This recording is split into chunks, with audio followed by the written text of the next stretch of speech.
How you doing? I'm Kenny Joya. Welcome to another one of my tutorials. In this tutorial, I want to show you one of the most important and unique features in Reaper, known as mouse modifiers. One of the things that makes Reaper an amazing DAW is the fact that it's so easily customizable. And where that power really shines is with mouse modifiers.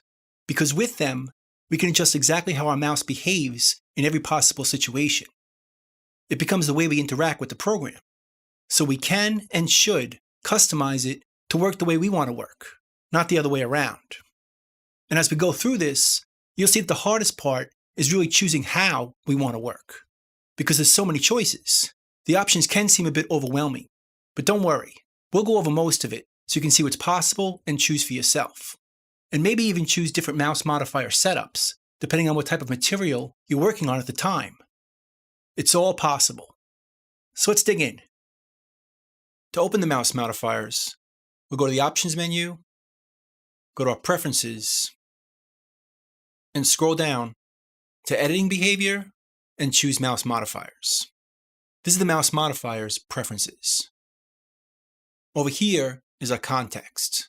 Basically, the context is what we're clicking on. So if we choose Media Item, this is what's going to happen when we choose a media item. If we just click it,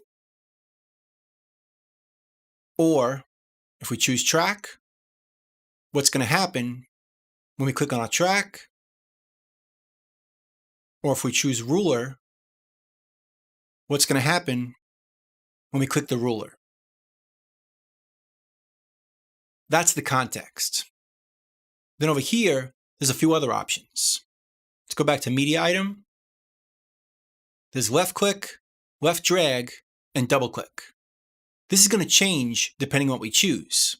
So media item has 3 options, but envelope lane only has 1. So each context is going to be different. So down here is what's going to happen. Let's go back to media item again. The first option is default action. This is what's going to happen when we left click on a media item.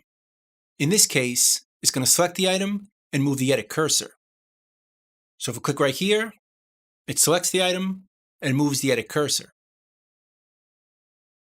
If we choose track, the default action is to deselect all items and move the edit cursor. So click on our track, it deselects the items, but moves our cursor. So those are the default actions.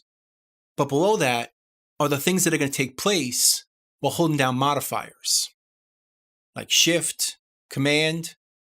Now I'm on a Mac, so we have things like Command and Option. On the PC, you'll see Control, Alt, or Start, instead of Command, Option, or Control. But it works the same way. And you can combine them to create many more, like Shift and Control, Command and Control. Now you notice some of these are blank, because they're not defined yet, but we can very easily define them right here. Just double click them and choose a behavior to go with that modifier.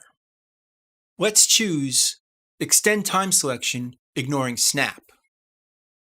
So now if we left click while holding down the modifier Control, on PC it'll be Start, it's going to extend the time selection but ignore Snap.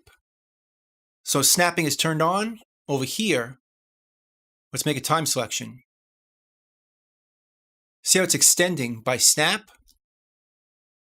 If we want to extend it further out to here, hold down Control and click it, it extends it right there, ignoring the snap. Whereas if we hold Shift instead, it's going to extend the time selection, but it's not going to ignore the snap. Hold on Shift, click over here, and it extends the time selection to the nearest grid line, so it doesn't ignore the snap. Another thing I should mention, under Context, a quick way to choose which context we're going to edit can be done right here. If I choose a media item, then open it up, it goes to media item. If I click in the track and open it up, it goes to track. Click in the ruler, same thing. it jumps right to the ruler. So it's a quick way of getting right to the mouse modifier we want to edit. And I should also mention, on Mac, there's an option here to swap Command and Option. Let's go back to Media Item. And if we choose this, the Command and Option behaviors swap. Click it again, and they go back. Just a quick way of swapping them, although you can do it manually just by changing them here. Over here, we can import and export our mouse modifiers. So we could save the modifiers just for this context, Media Item. We could save the modifiers for all our contexts.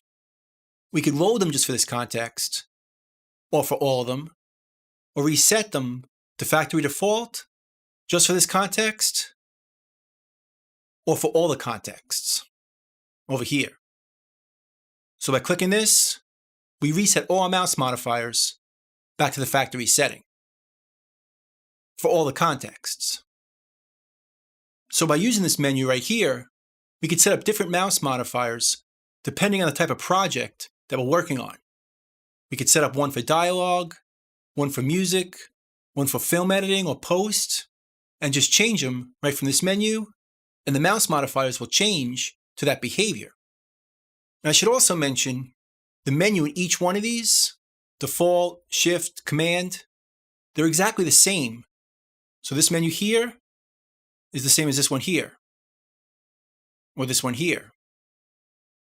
We're just going to choose different ones for different modifiers, but the menu is the same, although it's different for each context. So this menu is a little bit different.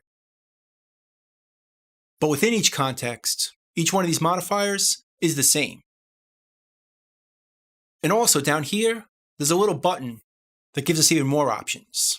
And this also changes based on the context. So the media item has a different one from the envelope lane. But we'll get to that in a bit. Now to keep these videos organized, I'm going to break this up into many parts based on the different contexts. So in the next video, we're going to go over the media item contexts. We'll go through each one, checking out the options and how they work. And in the videos to follow, we'll go through the rest of them, showing you the default behavior and what the options are. So let's check out the media item mouse modifiers in the next video. Let's go.